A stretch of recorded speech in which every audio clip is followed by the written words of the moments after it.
Now let's continue with flow-based models. When we're trying to apply normalizing flows on images, we are faced with the following problem. On one hand, normalizing flows represent a class of continuous transformations.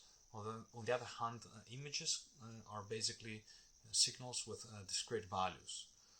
So what does this mean? Is that the normalizing flow, since it's such a flexible model, it learns to assign delta peak probabilities on these specific integer values of the input. The normalized flow doesn't really have a knowledge that these are values that are they're real values. It expects them, but it never sees them. So instead, it assigns these probabilities only on the values that are being seen. So these integer values. Why is this a problem? Well, each of these delta peak probabilities will have very small, basically almost zero width and infinite height. The final, the total function will still be a probability density function because it can sum up to 1, like having infinitesimal width and infinite height. And these probabilities will be nonsensical in the sense that there will be no real meaning on the actual height of these delta peaks. Another way to see why is this problematic is by realizing that the density function will be not smooth. So although our pixel, these integers represent pixel values that are very similar, so pixel density of 0, 1, 2, 3, and so forth, their densities assigned to them will be presumably or potentially fluctuating a lot, which makes no sense. A solution to this problem is dequantization. Basically, with quantization, we are adding continuous noise to our input variables. So our input variables are originally discrete. We add some real valued noise, and the input then becomes continuous itself. As we are adding another random variable here, we have to integrate it out when computing the data log likelihood, which we can reformulate in terms of importance sampling, as we saw in VAEs. And by applying the Jensen inequality, we can move the expectation outside of the logarithm. And this means that when we're dequantizing, in fact, we're computing the log. We're computing a lower bound for the log p of x. If the noise distribution from where we're sampling our noise is the uniform distribution, then we have the standard dequantization. And in this case, we've got the probability between consecutive values, which is fixed, right? Since we are using the uniform distribution, and we're going to have boxy boundaries. Now, this is not that easy to model or that comfortable to model, and also there is no real reason why we would expect that the uniform distribution would be the best possible one for modeling probabilities between consecutive values. So another alternative is to actually learn the distribution of the noise instead of fixing it beforehand, and we can learn it in a variational manner. Then we have variational dequantization. Another important novelty for applying normalizing flows on images is coupling layers. Coupling layers is a different type of transformation. So given our input Z that we're going to onto we're going to apply a non-normalizing flow, the output of a coupling layer transformation is basically as shown here. So we're splitting the variable, the input variable Z into 2 dimensions, and the first dimension remains exactly the same as the input. There is no difference. However, the second half of our vector z prime is basically an affine transformation of the input. This is our input, our second half of our input, which is multiplied by a sigma function and then added to a mean function. Both the mean and the sigma functions are modulated or are receiving as input the first half of our input. Mu and sigma can be modeled as neural networks with shared parameters. Now the coupling layers are nice because they have an easy inverse. The first half of the dimension the first half dimensions of the transformation are unchanged, so basically there is no need to do inverse. It's just the same thing. Whereas the inverse for the bottom half of the transformation is easy to obtain. We just move the mean, to the other side, so it's z prime minus mu over the sigma values, and all these are element-wise operations. It's also easy to compute the triagonal Jacobian. It's also easy to compute the Jacobian. It's a triangular matrix. It's triangular because the first half of the dimension does not depend on the second half. So So here Zij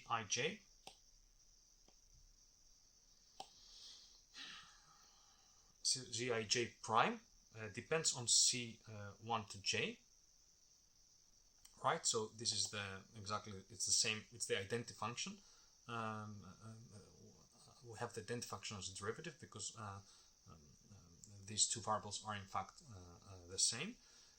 And at the same time, the z prime of for 1 till j does not depend on the z from j plus 1 till d. Therefore, the derivative is 0.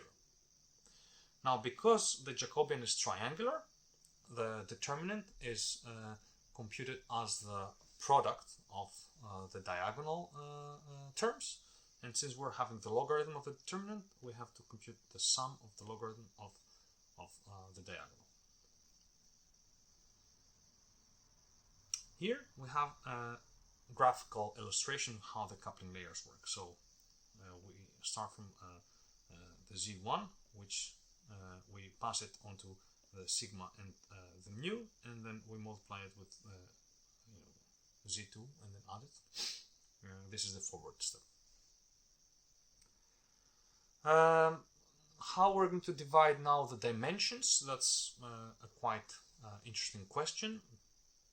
So one of the ways we could split it just randomly in half, like as the index determines the order. However, since we are having images, a more intelligent way of splitting the dimensions is to use masking and use the fact that we've got local correlations, right? So if we have checker patterns, we can see that we're going to keep the white cells unchanged while do a fine transformation on the black cells. And another way we can take into account the fact that we've got special correlations is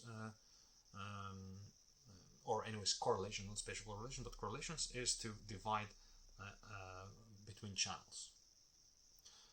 When we choose for masking, we have to alternate dimensions between consecutive layers, because otherwise the same 1 to d dimensions will be the ones unchanged in the coupling layers, and clearly this is not ideal.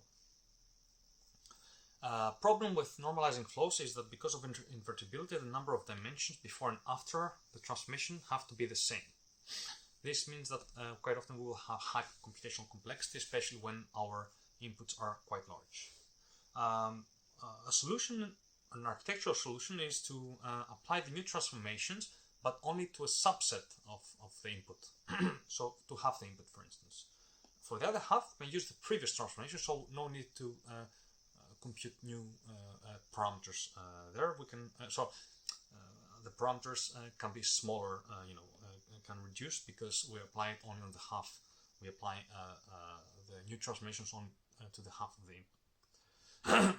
An example as taken from the tutorial website, is shown in this graphical illustration. So at this stage, we're having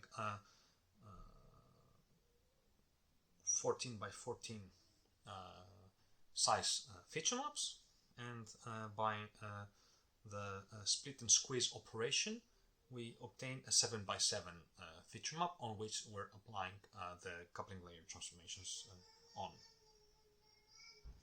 So the splitting operation to make sure that we're halving the dimensions can follow again something like the checker pattern. So 1, 3, 9, and 11 are maintained in the spatial, spatial dimensions of our inputs, and the rest are pushed, vertically. However, in the end, we have to reshape and concatenate so that the dimensions from before and after the transformation match. And here note that when we're halving the spatial dimensions from 14 to 7, for instance, the number of channels also changes accordingly. So from 2 goes to 8, because in total the number of dimensions has to remain the same.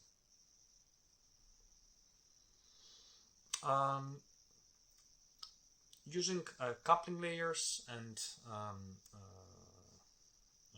masking and other architectural innovations, several works, including Glow, Flow, Flow++, Real MVP, showed very good results in generation. So we see images very nice and smooth images. We can see also very nice interpolations.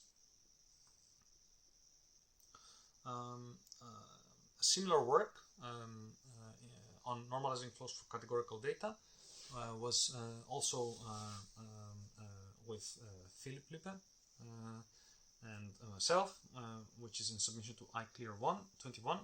And again, the problem is how we're going to use normalizing flows, but now on discrete categorical data.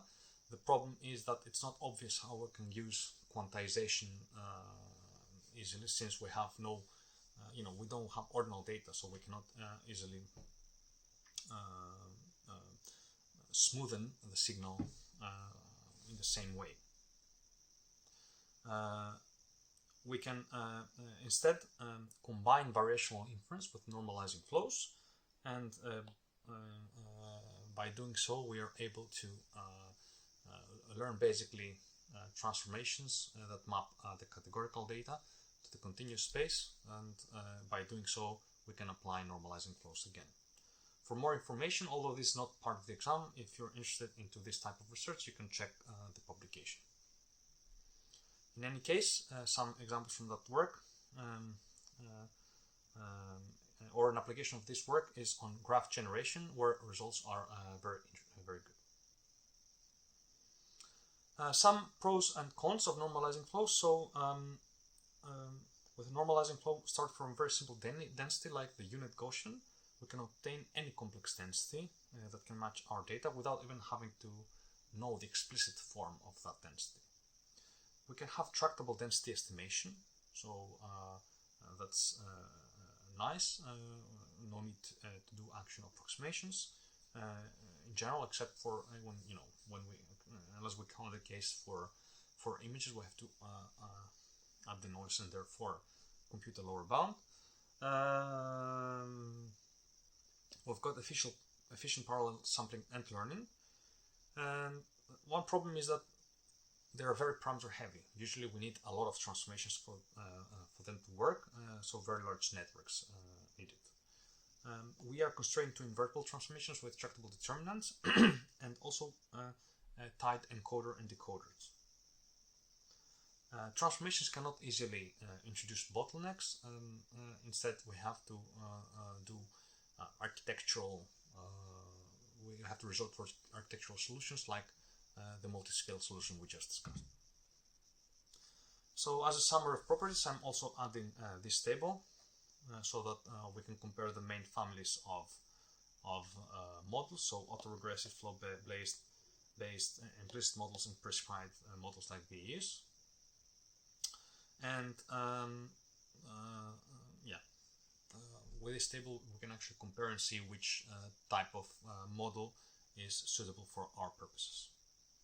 So as a summary, in this lecture we discussed early autoregressive models and modern autoregressive models. We also studied the concept of or method of normalizing flows, as well as how we can use normalizing flows to model images. Thank you.